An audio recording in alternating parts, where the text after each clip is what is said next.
iniyayag ng China sa publiko na ang Shenyang G-35A ay isang land-based na stealth fighter na matagal nang binuong ulit, dati ay nakikita lamang sa hindi opisyal at madalas na hindi magandang kalidad na imahe nito. Habang tinitingnan natin ngayon ang sasakyang pangimpapawid, maraming tanong ang nanatili, lalo na ang tungkol sa mga plano ng People's Liberation Army Air Force para dito. Dahil ang base na disenyo ay dating naunawaan na nasa ilalim ng pag-unlad, lalo na para sa pag-export at sa huli ay para din sa aircraft carrier ito na nakabatay sa serbisyo sa People's Liberation Army Navy. Ang unang opisyal na ipinakita sa publiko ng J-35A ay inilabas nito lamang nakaraang buwan bago ang planong debut nito sa China International Aviation and Aerospace Exhibition na mas kilala bilang Airshow China na ginanap naman sa Zhuhai Airport sa Guangdong Province sa Southern China.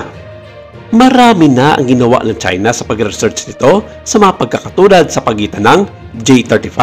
FC-31 at ng F-35 Joint Strike Fighter jets na gawa ng US na pinasasigla ang pag-aangkin na kinopya ng China ang disenyo nito sa mga Amerikano o hindi bababa sa ginamit nito ang ninakaw na data upang pauna rin ang kanilang mga kaalaman sa paggawa ng mga dekalidad ng mga sasakyang pangimpapawid. Bagamat walang duda na ang China ay nakakuha ng classified data sa isang hanay ng mga sensitibong Western military programs at ang F-35 program sa partikular, ito ay hindi nangangahulugan na ang jet ay kinopya lamang. Sa katunayan, ang China ay hindi maaaring kopyahin ang F-35 na tinaguriang isa sa pinaka-high-tech at advanced na fighter jet sa buong mundo.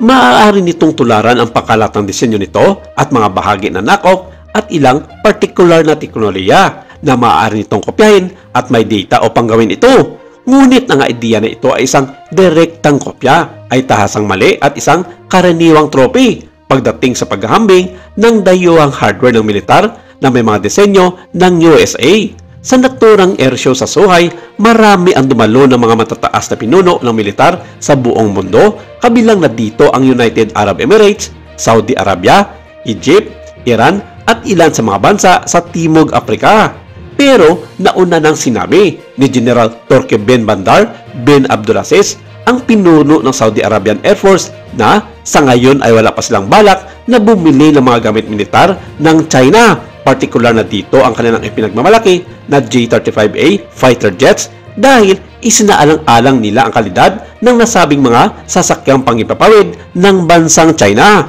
Ayon sa kanya, baka isa sa mga araw na ito, maisipan nilang bumili ng mga ganitong fighter jets na gawang Chino kung makikita nila na ginagamit na ito ng hukbong sandatahan ng China. At sa kasalukuyan, wala pang pinala inihayag ang gobyerno ng China kung kailan sila magsisimula ng mass production ng nasabing mga fighter jets para magamit sa kanilang Air Force. Kaya maraming mga eksperto ang nagsasabi na mahihirapan makaikayat ng mga posibleng buyer o mga kaalyado nitong bansa na bumili ng kanilang homegrown fighter jets dahil hindi pa ito nakikita sa ngayon sa hukbong impapawid ng China na operasyonal na sa kanilang mga misyon.